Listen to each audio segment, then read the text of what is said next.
DMTV, bilile kamalo bana ebele.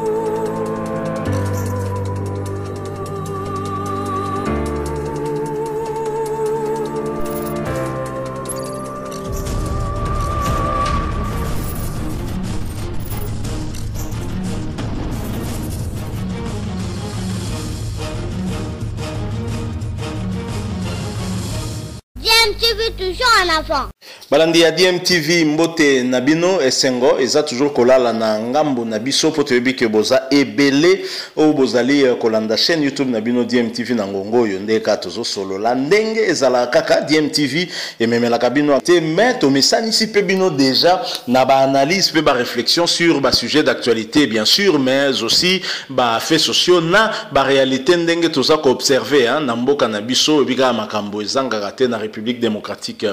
du Congo. Avant to solo là, les solo to elibino boebi kaka na DMTV to mi pesa devoir hein, ya ko sensibiliser bino mais ko sensibiliser bisonyo surtout parce que nous sommes tous concernés par rapport na pandémie o ya coronavirus ndenge zali ko attaquer mokili boebi ke to vaincre na no maladie wana te to palangana te to kosana te maladie zali to zomo la deuxième vague o baza ko lobela ndenge zali ko ya pe ndenge zo frapper bande onanga to continuer ko respecter ba mesures barrières ndenge ba kondi basenga ki na biso notamment port ya cache nena ya otobenga ba masque wana vraiment nandela ya Kinshasa toza sous ko respecter ngo teza au sala pasi prévention ezali meilleure arme toza nango pour que to lutter efficacement contre maladie wana to palangana te to mi batela bandeko nanga de cette façon to battre la paix ba famille na biso. Werason le roi de la forêt a annoncé que na 2021 awa a kozonga sur scène na France plus précisément na Paris na Zénith je crois que ekozala 5e Zénith na ye soki na se tromper te soki mémoire nanga et trahir ngate Werason a kozonga na place ya Paris. Werason le seul artiste musicien congolais ou ya beta double Zénith. Werason va revenir sur la scène à Paris mais salle Aponi ezali Zénith de Paris azako annoncé déjà sikoyo et Werason a kendaki d'ailleurs justement na France et pas wapi tomoni koleka na ba média ebele pona kolobela déjà événement wana ko meka déjà ko sensibiliser batou par rapport na retour na ye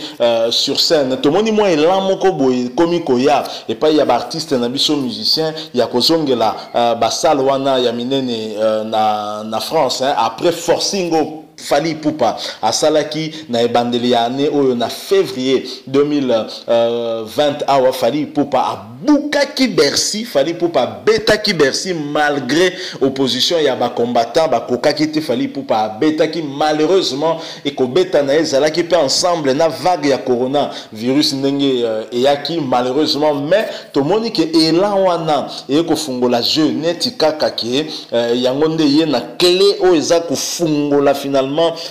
musique na biso koka kozonga na place ya Paris la capitale française ezali très important en tout cas pour na musique na biso parce que ça pratiquement plaque tournante yango et sali vraiment ndule na biso parce que ba musicien na biso bazwa ki moi aura o ba komaki nango ezalaki mingi grâce na ba production minene o ba betaki notamment na France na Paris avec totanga ba papa tabula ite ba mama Betty Masikinte ba banda ba masolo wana mais masolo penza ya na mo ba génération ndenge toyebi bo c'est Koffi Olomide ndaki ko fongola masolo d'abord avec production na Olympia ensuite ayaki na Bercy nde yaki ko fongola GP na tomona ki que d'autres musiciens avaient suivi notamment Werason Papa Wemba Jibem Piana ba Betty na basal wana minene Zénith de Paris Bercy ezalaki vraiment GT mais depuis un moment ba combattant ba bloquant la bango masolo ba kanga jeu ba bomi musique na biso na ndenga osakana te sous prétexte ya makambo ya politique awa entre temps et PCP biso mo retard mingi mais siko to zomona lokola ke mu pepe wana avec avènement Félix Tshisekedi malgré qui combattait zalaki non ko continuer on dirait que za nango ba souffle souka ba mpepa souka finalement et loko wana zo kende nango na kokufa réellement et que ba artiste na biso effectivement ba zongela ba production na bango ndenge zalaki pona ka ko tombola lisusu culture ya République démocratique du Congo soki ekotaki na baisse ezala ezalaki pe mingi par rapport ya phénomène wana a combattant. Alors Werason aza a kobeta Zénith qui peut-être mieux placé pour nous expliquer biso neni Zénith wana ko ikoleka soki ezali moko ya bana ya Werason te moko ya bao ba leka na nzela ya Werason te. Point de vue héritier Watanabe eza ko intéressé bato bele yango dalingi na proposer bino boko kakolanda ce que pense héritier Watanabe na retour wana sur scène ya Werason na place ya Paris. Héritier alobi nini héritier kanisi nini ozala ndenge nini est-ce que production wana Werason na kobeta na ba jeune na zala bango lelo ou peut-être ba yebani le roi ba héritier ba yebana gite est-ce que kozala na même impact est-ce que kozala na visibilité moko ndenge zalaki na époque oyo héritier Watanabe abetaki na Werason et puis na ba artiste mené le roi ba Ferregola ba Babindombe ba Didier Lacoste Mukentonga. Donc est-ce que kozala na même impact est-ce que kozala ndenge moko ya on azo proposer bino bolanda cet extrait avec héritier Watanabe bongo to zonga pour que to conclure le son. Je rappelle que boza kolanda chaîne na bino DMTV ndeko nanga yum tozana no abonné te cliquez kaka na bouton wana en rouge ba komi pe s'abonner au monde ngo très facilement et wana komi abonné mais kosuka wana te une seconde mususu cliquer na petite cloche moko notification ebimi dès que s'abonner ezobima tango cliquer wana yango penza ndeko banda ko signaler oza ko alerter o que toutes les vidéos siko en ligne pour que permettre au rataka les sous-soutés. Merci beaucoup pour na yondengo sali yango toza convaincu ko sali yango et siko to landana extrait avec héritier Watanabe qui nous parle de cette production de Werason au Zénith de Paris en 2021. À tout de suite. Question Werason de retour sur scène à Paris, au Zénith de Paris. Une impression de héritier Watanabe? Oui. Les rois de la folie n'aiment pas moi spectacle na con il n'aime bien. Il n'aime bien ni ça na spectacle. Il écoute tout bêta des choses on a pas pour ça. Tu le vois réitérer les mêmes exploits avec vous aux côtés parce qu'apparemment oui, même avec nous c'est lui qui fixait qui donnait les lignes. Okay. Donc il va les donner à ces artistes-là qui sont là. En plus, au moins le roi de la famille nous on a qui va. On a besoin kakandi batubasa. Ata yo wakosa kamuna yo nini ke baganda. Donc ayebi makambwana et en plus c'est bon ça. Ah aïe. Kakolika. Merci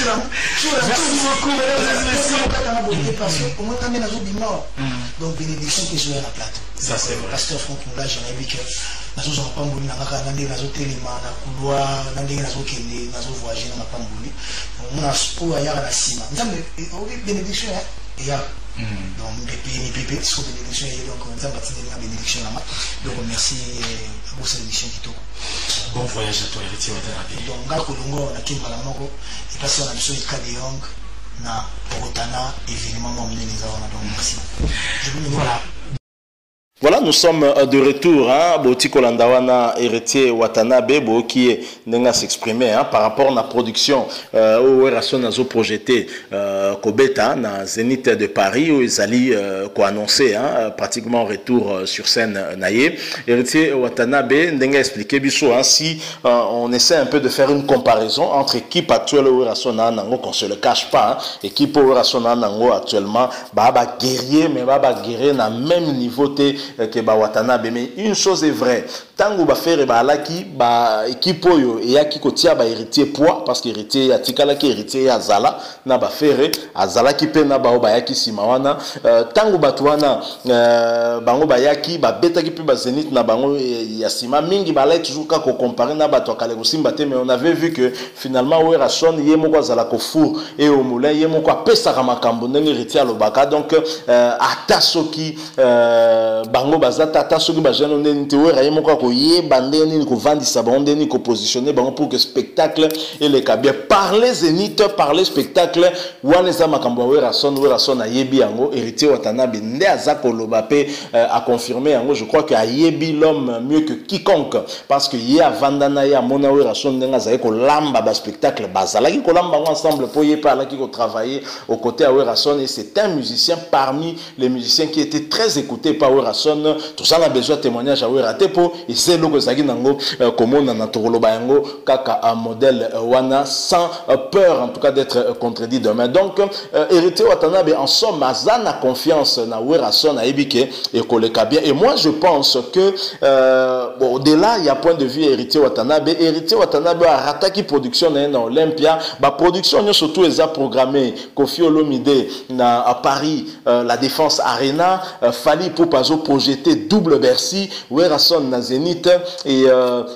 Fabregas a Rosana production, mon en mars 2021 à Lyon. A annoncé déjà. Et moi, j'espère voir Héritier Watanabe cette fois-ci à Zonga peine à place à Paris. Mais à Tique la Bisoka Olympia, on a Yakamba Mona Masola Zénith. Parce que j'ai un autre monineti et ça nango kofungwa. Alors Werason se retrouve aussi na niveau à Paris à Kendaki boyebi à leki na bamedi ebele tomoni à leki na France 24 à leki na TV5 mais les kambu moko ka kezo continuer kolanda Werason les kambu kaka ya difficulté na ya ko s'exprimer na français pe eza kokoma problème na communauté ka ya biso ba congolais po biso ba congolais tuzaka champion ya ko sekaba to soli mutu aza ko sala moi ba erreur na français to mona ka lokola koloba français bien des synonymes ya intelligence complexe wana o eze pa na biso bateau to za ko seka moto yo asali mbeba na français qui ne réussit pas à bien exprimer ba idée na parce qu'il y a une difficulté à koloba langue moko boye o tam susu botaki à s'exprimer na lingala to na kimbala ne raso na mbala peut-être kanga loba makambo danger le susu la question au bazo poser peut-être que comprendre très bien parce que tu as du mal d'abord na langue wana et tant ozo répondre parfois ozo répondre à ba question ba tunioté donc ba tunio boye ba tunio ayo ozo répondre Z donc talara décalage mais et pas na biso ba congolais ça pose problème donc toza ko seka moto azolo ba français na moi ba mbeba koleka même na français yé moko wazo poser mutu question par exemple a seka na été mais biso tozo seka c'est aussi un problème de mentalité et sengeli quand même to ko évoluer je pense que Werason a zappé habitué quand même na makamba bongo to monaka vidéo moko circuler na ba réseaux sociaux ndazo sola na mapata ka nde bala ko seka epo a confondaki moi si ya Obama na abengiye na kombo ya mère Hillary Clinton talaka eloko wana pesaki pe susu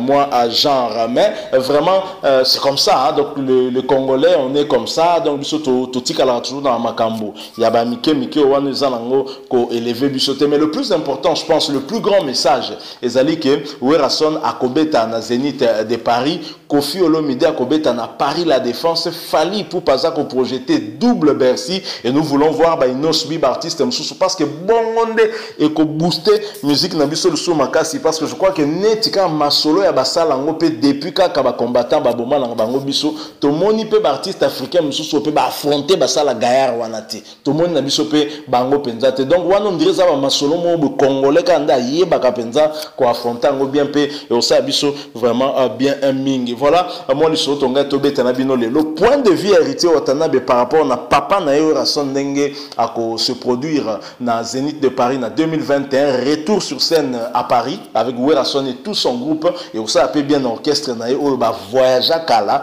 Werason a kenda kala na mission na niveau ya Europe tout le monde ka mo ko kende États-Unis moi Nicodème kaka ils ont suscité pe ba makambo belé ils ont suscité ba jalousie ce qui est normal parce que netika gozo privilégié moi na moko détriment ba na monsieur zaki pe mabe je crois que orchestre mobimba et kende bana o bazawana ba parfum d'hiver ba dinara o bazali na orchestre wana ba ko kapé ko sepela ba kende ba se produire na salle ya munene ndeka ba mona ba production ba faire ba babindo mais ba betaka bango pe ba beta et vous allez bien moi ma solonga ba voyager zonga normal c'est à dire que monsieur akei ba zongi na bango zonga pe netika moi anormal voilà le solo tonga to partager na bino so bo sepeli bo tikeli biso like ça la ka toujours bien moi ba like wana pardon moi clique mon ga une seconde ga sepeli pour ça linga like wana mingi posa na moi point de vue ko exprimer ngo na nzela ya commentaire hein ko exprimer opinion na yo mais ko bo sana pété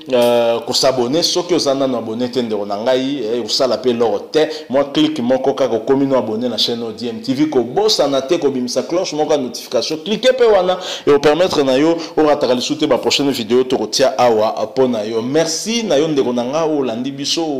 tie pena moi tant na yo pour que ko Olanda biso po to yebi que tant na yo c'est très précieux ko ça no maramsusu mais au sacrifier ngo pe po yo kabiso merci beaucoup to remercier pena mingi to ko retrouver bino avec un autre sujet d'actualité bien sûr so nzamba ba télébiso pesa soué na biso à garder biso pas garder na binope et to kutana en tout cas prochainement en attendant portez-vous bien et TMTV vous dit au revoir.